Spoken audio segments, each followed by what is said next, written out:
podcast covering all things Open Division and Contenders, the path to pro for Overwatch League. And here are your hosts, Thorn Rain and Kyle Wynn. And welcome back for another installment of the Blackwatch Profiles. I am your host, Thorn Rain, and with me this afternoon is my co-host, Mr. Kyle Wynn. How you doing, Kyle? Great as always. Hello. Fantastic. And with us tonight, we have a very special guest. We have Mr. Barry Lee from Evolved Talent Agency. That is the talent agency that Mr. Ryan Morrison, friend of High Noon Productions, is actually the CEO of. How are you doing tonight, Mr. Barry? I'm doing pretty good. Just the usual work, and then I'm actually just studying for a bunch of other stuff. So, yeah, same as always. Cool. So just to kind of start us off, can you tell us a little about yourself and what your day-to-day and the path that led you to this career kind of took you on? Yeah. So, I mean, like we said, my name is Barry Lee. I just graduated from law school, so I am actually studying for the bar exam right now to be a full-fledged lawyer.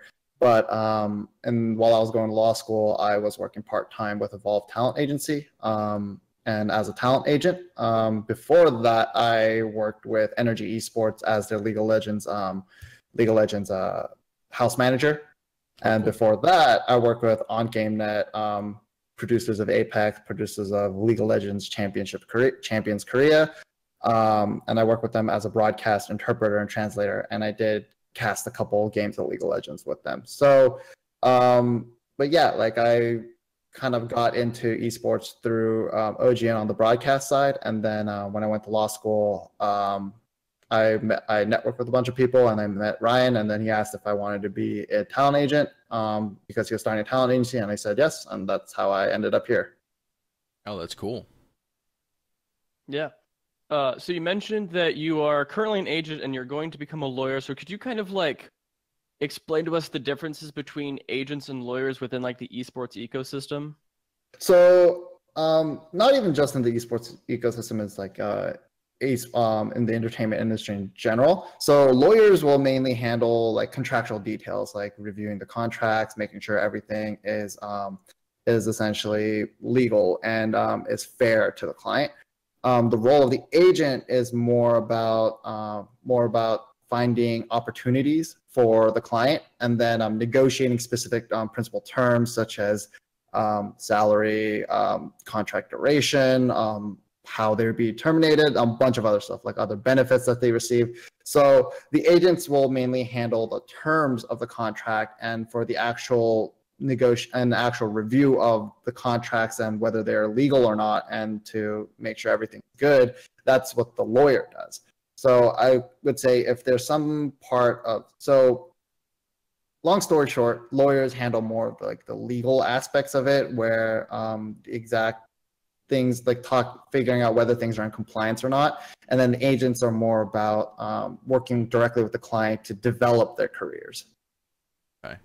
Now, since you're going to law school to be a lawyer, this is just kind of a follow-up. Being that you are already an agent, would that be something that, like, once you finish law school, you would be the lawyer and the agent, or would players still need an agent and a lawyer? So I graduated law school this past May, and I'm currently studying for the bar exam. And so when I finish the bar exam, I would still be primarily an agent for the players. Okay. I wouldn't do both roles. I think it has to be separated. So what we do at Evolved Talent is that we have a sister company, Morrison Lee, that handles all of our legal work, and we contract out our legal work to them.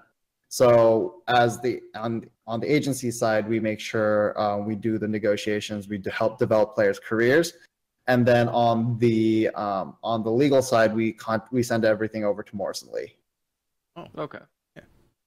So okay. It does benefit you to have the to be a lawyer as an agent, but it's not necessarily, you don't need to do that. It just kind of means that you have a better understanding of a contract law and what is good or not.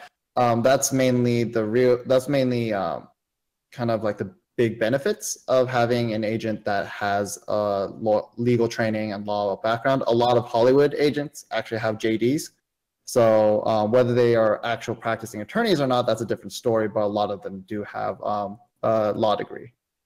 Oh, fantastic. Now, we know that recently the esports bar, it was like the first meetup. Can you tell us a little bit about what the Esports Bar Association is and what it's going to mean for esports as a whole? So the Esports Bar Association, to the best of my knowledge, I wasn't one of the organizers. I have not participated in it, so I don't know exactly what their mission statement is. But as far as I understand, the Esports Bar Association is I guess, like if you want to put it in like really casual terms, it's like a club or like kind of a loose like affiliation of lawyers that want to help educate each other and help educate lawyers that want to get into esports about kind of like the legal nuances, the differences that they would face in practicing in esports compared to other like entertainment, tech, or other types of industries that require legal services. So that's kind of like, it's kind of creating an association where lawyers can kind of share their experiences, share what they've noticed, what they've practiced, and then it also helps other lawyers kind of get into the scene as a whole. Okay, so it also will, correct me if I'm wrong, but it also kind of have some amount of insurance that like everyone is kind of on the same page with like what people are, what are the things that you do want in contracts, or what the common things are. What generally people are looking to get in them and pay and all that kind of stuff. There's just so everyone's on the same page. So one lawyer who hasn't really been in on the whole esports thing is doing all these completely ridiculous or different things compared to like everyone else who's been in for a couple of years. Right. I mean, like it helps keep everybody on the same page. The big thing I will note is that in order to practice in esports, you do not have to be part of the Esports Bar Association. Like it's a voluntary association. And the thing is that the people that join or the people that want to join are just generally people that either want to learn or keep themselves updated on everything. So it's just, the best way to put it is like a good networking opportunity and just sharing information. Okay. Cool.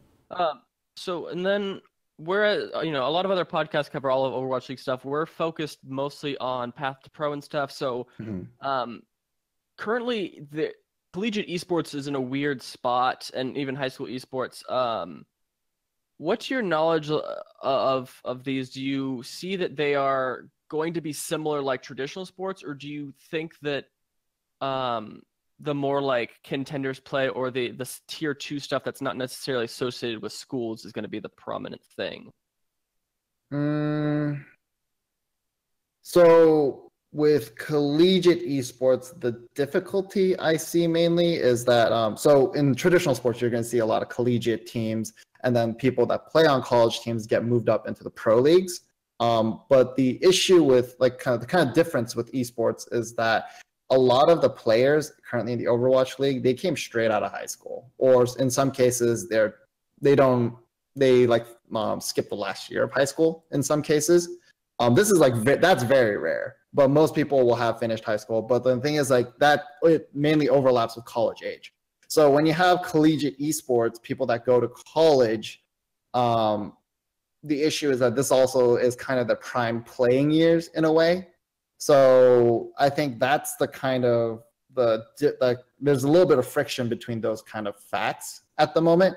I think college esports as a whole would be really, really helpful. It does help a lot of people who it's the same thing, the way I see kind of college sports in general. It helps people get an education that they normally wouldn't either be able to afford or just wouldn't be able to kind of achieve without sports or esports.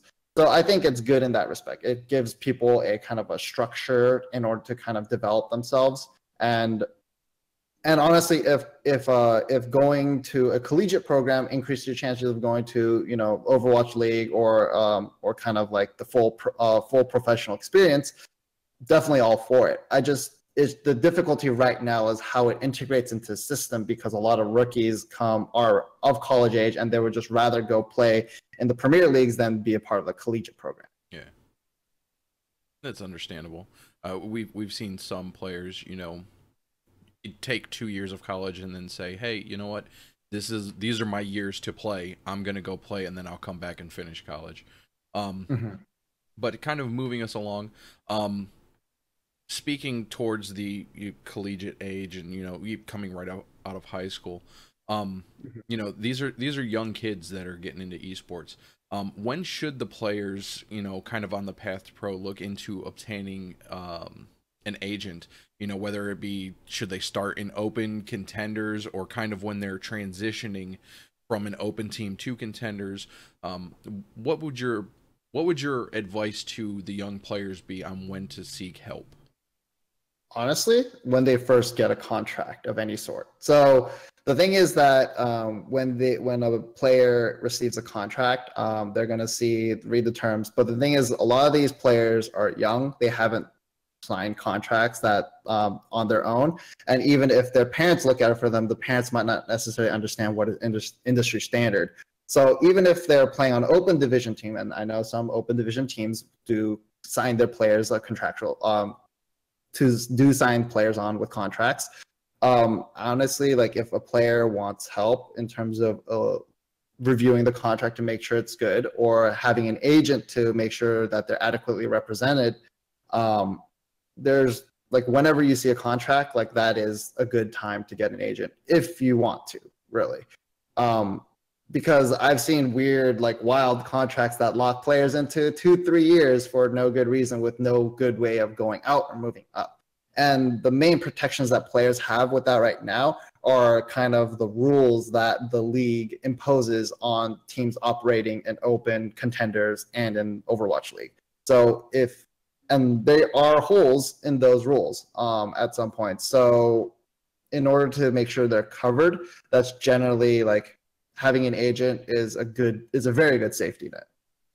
Especially when you have these kind of orgs too. Like obviously your big orgs, your Cloud9s, your Enviouses, they obviously have a lot of eyes on them, whereas these other orgs that do sign contenders teams and open division teams, and we've seen it happen quite a lot in the past, is that they are newer, so they don't know what the standards are, what you generally do and don't do.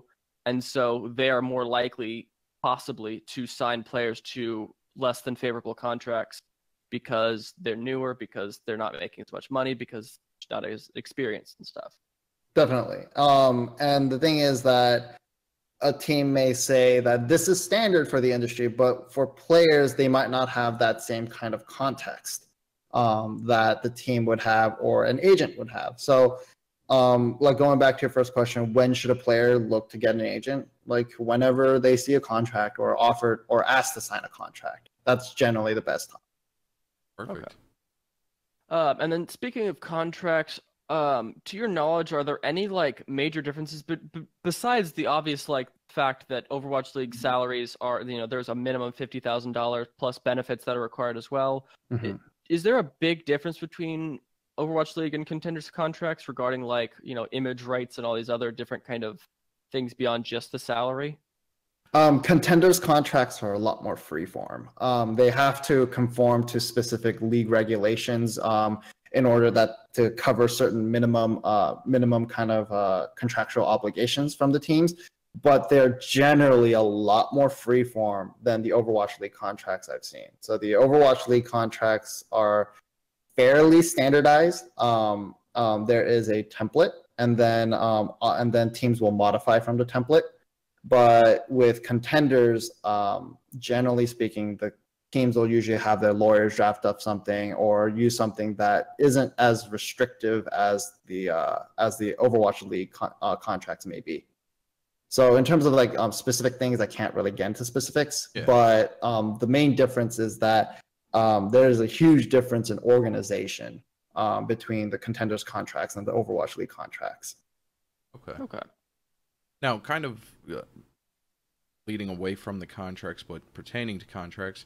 You know, if and when, you know, we see a players union created, would it most likely cover just Overwatch League, or would it be something along the lines that you would start in the union as a Contenders player and be able to work your way up? Do you think it would cover both aspects? Depends is the best answer I can give you, because in the current state of things, where a lot of Contenders players aren't facing the same type of conditions or playing requirements as the Overwatch League players do, a players union would probably only cover the Overwatch League players, because when you have a player union, when you have a union in general, you're covering workers, employees that are in the same situation, and you're trying to create a standardized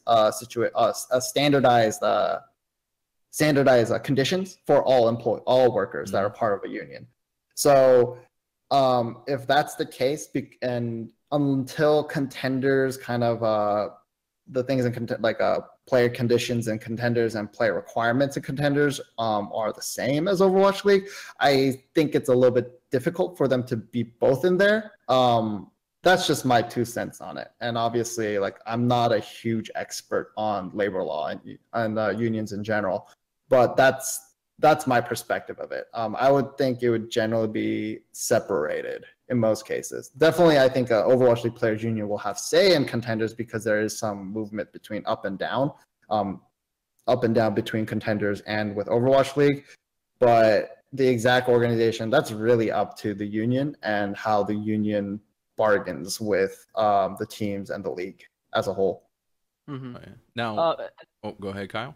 I was gonna say, so far the only other esports that have any sort of union is the Riot kind of fronted, but not necessarily fronted union. That is not a union.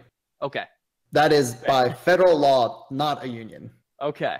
I can say that with they quote very specifically the specific federal statute that does not make them a union. And Riot put that out in their announcement. And the statute essentially is that a adversarial party cannot fund a union. Yeah. Right. So in that case, the league cannot fund the NALCS Players Association. So yes, that is existent there, but I want to make it very clear that that is not. Perfect. And then so in that case, then if there was to be an actual union, it would be for Overwatch League players. It would be created by both the players themselves, probably by the more. Obviously, there's players who just want to straight play, and then there's people who take time to read their contracts. We've heard that players like Super are big into they want to know what they look at their own contracts. They want to know what they can do with it and stuff like that. Mm-hmm. It'll be probably a combination between an agency similar to or your own and the players, kind of in a joint effort then, or how would that go about being created? So if players come together to form a union, and then what they would probably do is elect representatives from themselves, okay. Right? So they would associate, and then they would elect representatives, and then whether those representatives are players or the agents of players, I don't know exactly how that works out, to be honest, but they would find representatives, and the representatives would be essentially representing the entire union, all the players as a whole. That's how it would work in most cases. This is starting to get into a territory that I am not very well not comfortable with. No, that's fine. Well, then we will move on. Yes. Or actually, do you have another follow-up? No, I was gonna go someplace, but I think it might be more suited for someone that's more into the labor laws. Because I mean, esports as a whole is growing. I mean, we've seen kind of Activision Blizzard not really announce, but it kind of leaked that they were looking to start franchising Black Ops 4 team, or Call of Duty teams. So it feels like we're going to start seeing more leagues along the lines of Overwatch League. I was just going to kind of go, could we see an esports union in general just covering majors? No. That So would never it happen. would be individuals, like individual games would have their own set unions then.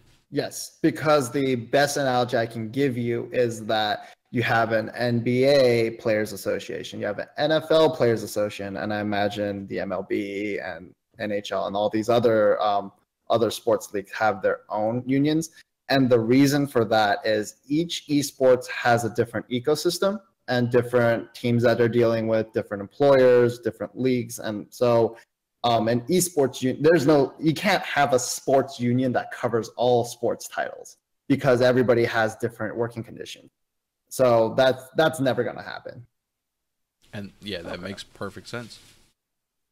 And then so recently in the last like 2 weeks, there have been a big change to the way that Overwatch League but the rules basically for both Overwatch League and Contenders. There's been two-way players announcements. There's been roster caps for Contenders, minimum rosters for Overwatch League.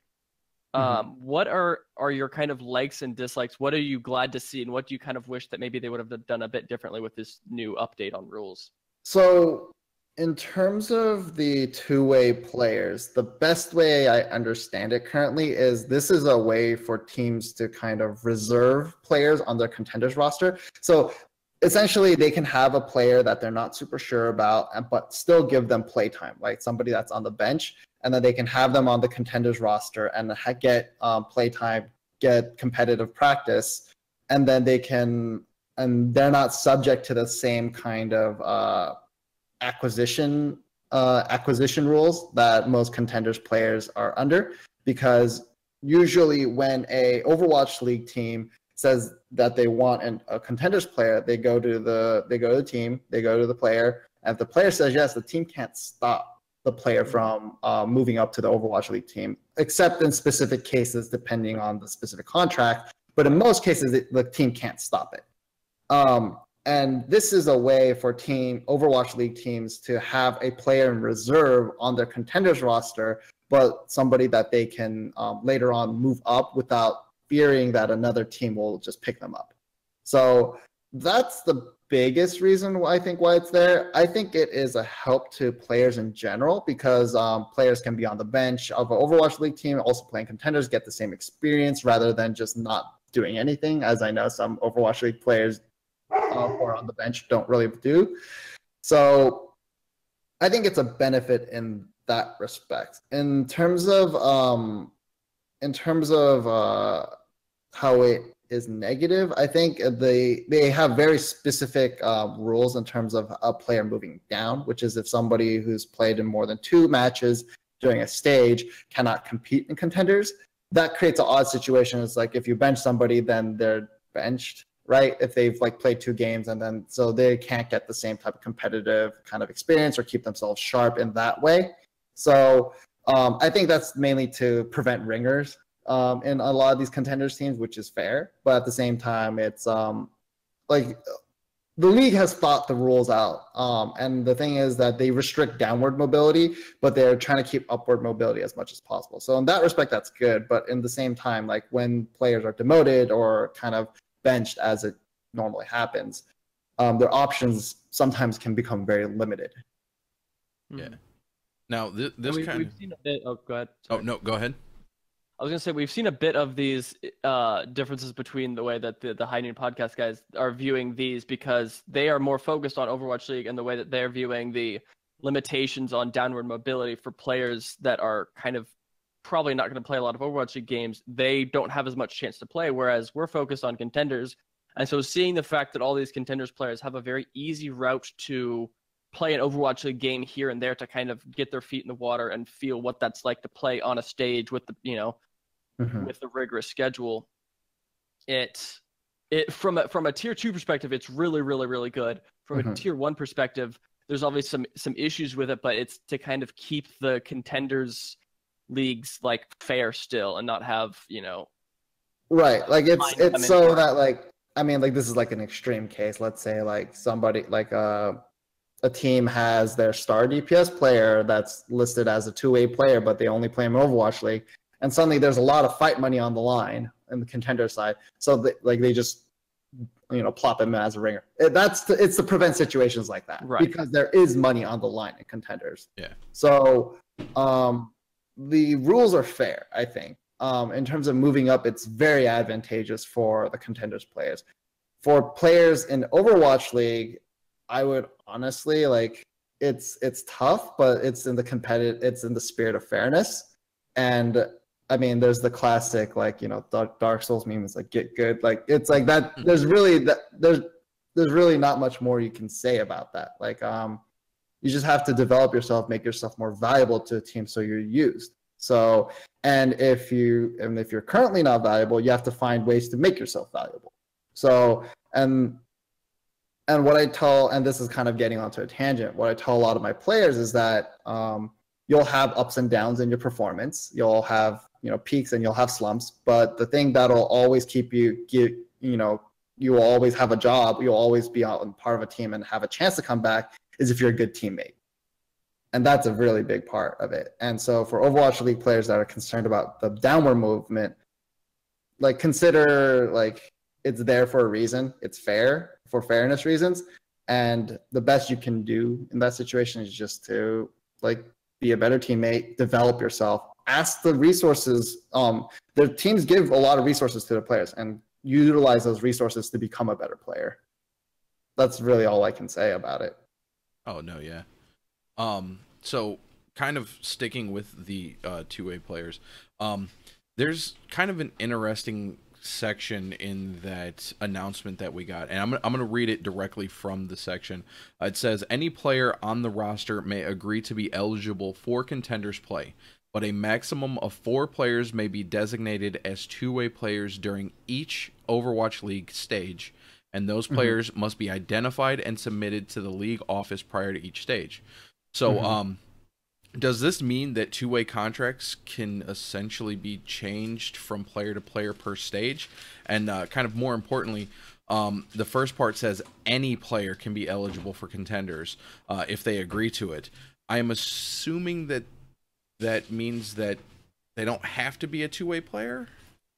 Yes. Essentially, what that means is that every player, it's going to be it's going to be baked into their contracts that they can opt into becoming a two-way player. Okay. And the thing is, so while you may opt into it and it's part of their contract in most cases, I would assume that the way it would work is that players will declare, or the team will declare, a specific players are going to be two-way players for the specific stage. So that's really depends on the teams and their logistics.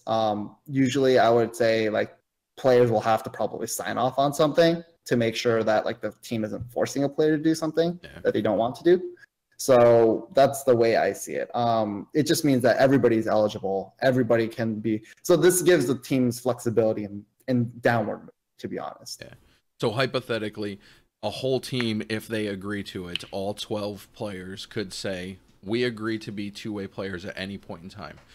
One of your DPS and one of your supports aren't performing to the top of their ability, so they get moved down to contenders so they can practice down in contenders and kind of get a little bit of their mojo back.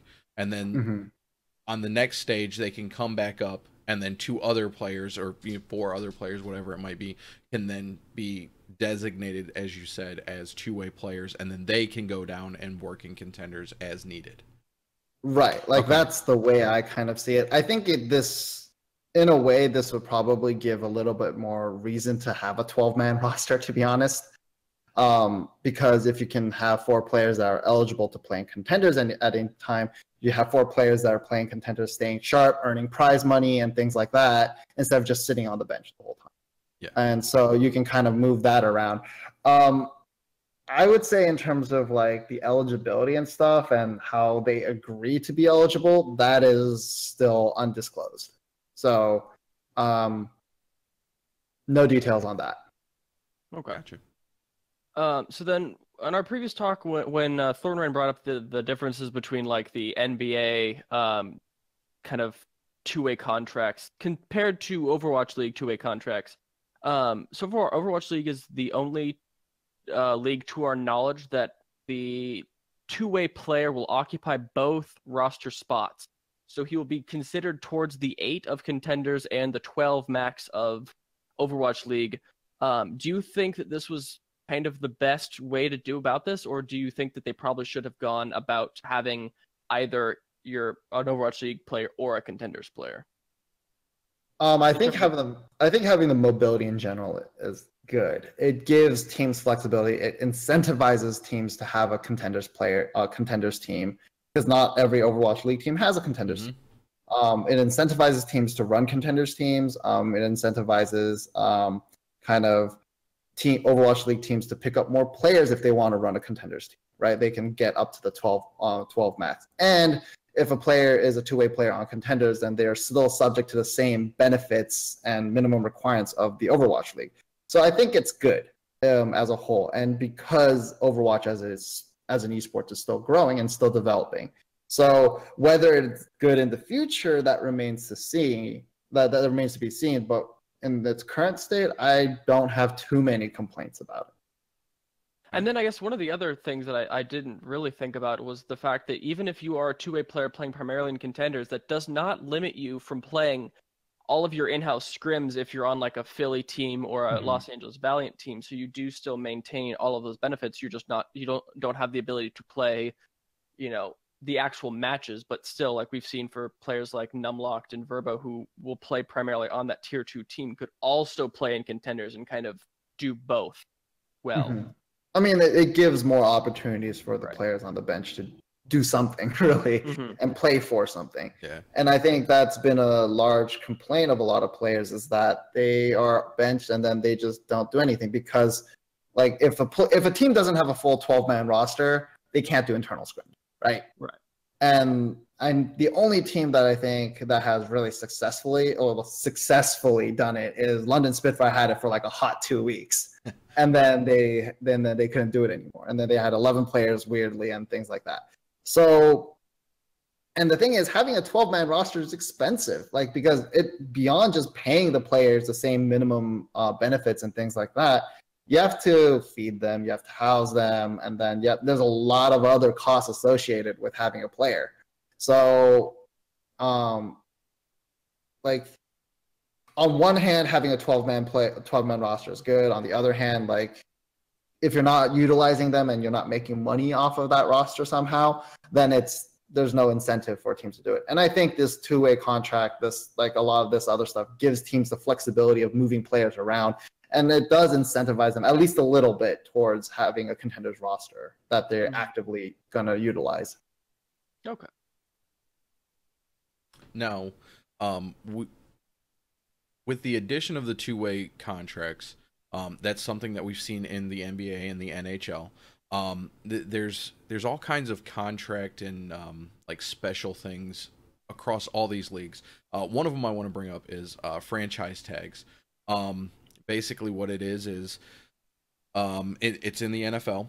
A team has a franchise tag, and they can put it on someone that's going to be a free agent. That essentially locks them into the team for the max salary at that position. So if the max salary for a running back is $100 million, they say, you know what, we're willing to pay this guy that same cost to make sure he can't leave. Now, is this something that might actually benefit in the future, the league as a whole? Or is this something that esports should kind of stay away from, the whole locking a player to a team and not allowing them to pursue other aspects? Teams already have a form of that. They already utilize a form of that in esports in general. I'm not saying in Overwatch League, but esports in general. The way it's known in esports in general is called a right of first refusal. And essentially, the way if I'm understanding you correctly, if a team has the franchise tag or a right of first refusal and a player receives an offer from another team, as long as the team that currently owns the contract matches that offer, then the player has to stay, right? Is that correct? Yeah, kind of. Because it, like in the NFL, the player would, at the end of the It season, has to be matched, right? Yeah. In the franchise tag. the franchise tag, whoever is making the most money, they would then say, we're going to pay you this because you're getting that, or because we're franchise tagging you. They essentially don't even make it to free agency to be talked to by other teams. Okay, I think I understand right now. I understand now. That's different from a right of first refusal then.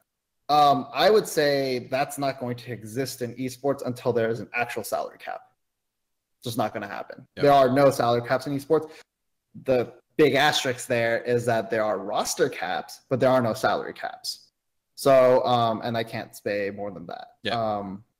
But do you, like, define the difference between a roster cap and a salary cap, or is that still kind of in that can't talk about zone?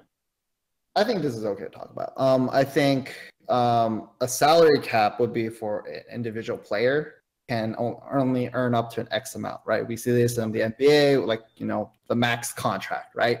Mm-hmm. That doesn't exist for most esports leagues at the moment. I mean, all two of them pretty much, which is the Overwatch League and the NALCS, right? That doesn't necessarily exist quite yet. A roster cap would be the max amount a team can spend on their total roster. Undisclosed. That exact amount is always undisclosed. And until there are things that happen, like the only, like, a lot of things that people have been saying is that, like, oh yeah, you know, player salary should be public, like in the NBA or NFL. The reason why it's public is because of collective bargaining agreements and a bunch of other things, so that players know what the market is. That doesn't, like, it is very against the team's it's against the team's and the league's best interest to have a lot of these salaries public. You can draw your own reasons for why that is. It's not as nefarious as it might sound. And there are a lot of good legitimate reasons for why they shouldn't be public. But the thing is that until we have an actual cap for salary, we're not going to see franchise tags. Okay. Makes sense. Like in the form that you've explained it. Yeah. Okay. And then one of the other kind of last questions that I thought of, because you kind of explained what your particular role is at Evolved, is that you're covering a lot of the Korean Overwatch League players. Yes. Could you kind of talk about it? Obviously, like, it's pretty common. There are big differences between the way that esports are viewed in Korea versus here. Obviously, the West is starting to kind of catch up in the way that, you know, we're kind of getting behind esports. But, like, what are the major differences between the way that you are an agent for these players compared to if you were to be a player for an agent for a Western player, for example? The differences? Very Yeah. little. Very little differences. The beyond the cultural differences, like in terms of like interacting with players, reaching out to players. So that differs by esports too, right? So it's just because they're Korean, just because they're like a Western player, doesn't necessarily mean that there's always going to be a set difference. It really depends on the esports. It depends on the specific nature of a player's situation. In most cases, from my experience, is that like there's very little difference in dealing with a Korean player versus a Western player. What differences you may see are really in terms of, is the player a star player versus is the player not a star player? Are they still developing? So that's where you're going to see a difference in how players react to things, and that transcends cultural barriers. Like it's the same across cultures. But there's no difference in like marketability in terms of marketing a player. Oh, that's what you mean. I guess, yeah. Like in terms of things like that, like trying to sell a sponsor for Pine versus selling a sponsor for Jake, Lynx or whatever, or Jake. Yeah. Are there any differences in that kind of aspect, or are those still relatively similar as well? Like because there's a lot of sponsors, it is a forward-facing, like it's a public-facing thing, and to say this as politically correctly as possible, the vast majority of people in the United States are white. So if you want to sell your product to a vast majority of people, you're going to want somebody that's white, right? So like somebody that they identify with. Right. So that's the best way I can put it. In terms of marketability, though, like usually between a Korean player and a Western player, if the Korean player is really, really good, it really doesn't matter. Exactly. In general, it really doesn't matter. But when you get into a lot more of these, like the endemics, the non-endemics, in terms of like people that non-endemics, meaning brands and sponsors that haven't been in esports, like for example, we would consider Gillette, who's currently working with Boston Uprising, would be a non-endemic sponsor, right? Mhm. Or like Frito-Lay's and all those other things, good old Mountain Dew and Doritos. Yeah. That kind of stuff, those groups would be non-endemics, and non-endemics have their market to consider, who they're Right. selling their product to. So that will make a difference. But in general, if it's like, let's say, for example, Jonak, whenever he turns on the stream, he has like kind of 1K to 3K viewers at any time. That's good outreach for a brand.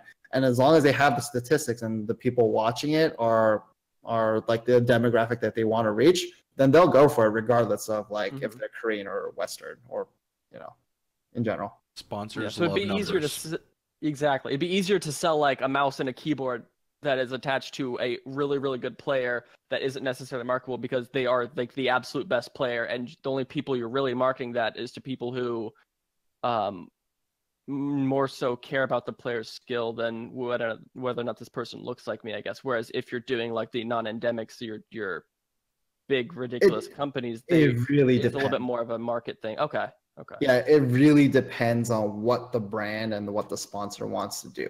So as agents, what we do is try to match a player with a specific brand, try to find them opportunities with brands that want that player and a brand that a player wants to represent.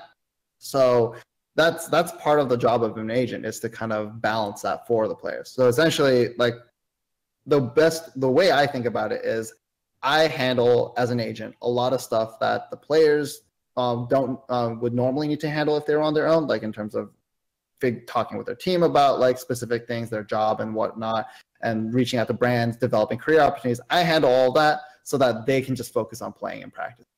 Okay. That's kind of like the big thing that I tell a lot of my players.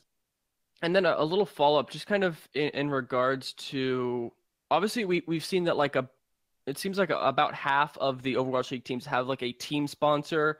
Are there, and obviously this is probably part of your job, is getting the individual players their own kind of sponsorship deals and like signature and stuff like that. Is that a pretty common thing for an individual player, or is that something that's possibly like not allowed through contracts? Cannot comment on that. Okay, cool. Understandable. You got anything else, Kyle? I think that's it for me. I think that's about it for me. So we're gonna start to wrap it up. Barry, why don't you let the listeners know where they can find you and they can find Evolved Talent on the internet? Yeah, so I'm mostly on Twitter. That's my that's the main form of social media I use. You can find me at Eidelweiss, which is at EIDELWEISS. And as for the agency, there's a link in my profile as well, but it is at Evolved with a D Talent, Evolved Talent. And also like our CEO has been around on Reddit for a very long time, and then he goes by Video Game Attorney, and on Twitter he's at Mr. Ryan Morrison. So if you need to reach out to Evolved, if you're a player that wants representation, don't hesitate to reach out to us. Most of us have open DMs, and then at Evolved Talent we have a link where you can go through a form and send us an email super easily as well. Even if you don't have an email account. So cool. Yeah. I do have one final question. I am sorry. Mm-hmm. No worries. Is there a story behind the Twitter handle? At Eidelweiss? Yeah. So I mean, if you look at the specific way I spelled it, and have you guys ever played a game called Valkyria Chronicles? I've heard of it. I've never played it. It's like a third player like strategy, like RTS / also like third person like shooter. It's like a weird mix of it.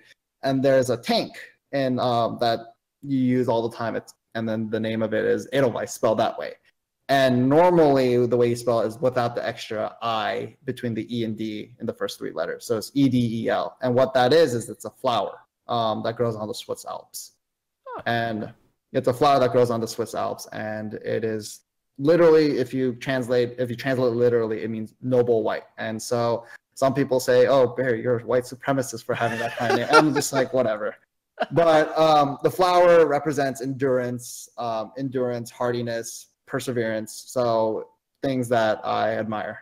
So that's why I chose that as my tag. When a flower grows on the side of a mountain, it's got to be a pretty strong flower. Yeah. So there you go. Kyle, where can they find you on the internet? You can find me at Kyle the Winner on pretty much everything: Twitch, Twitter. Yeah, those are the only two I really use.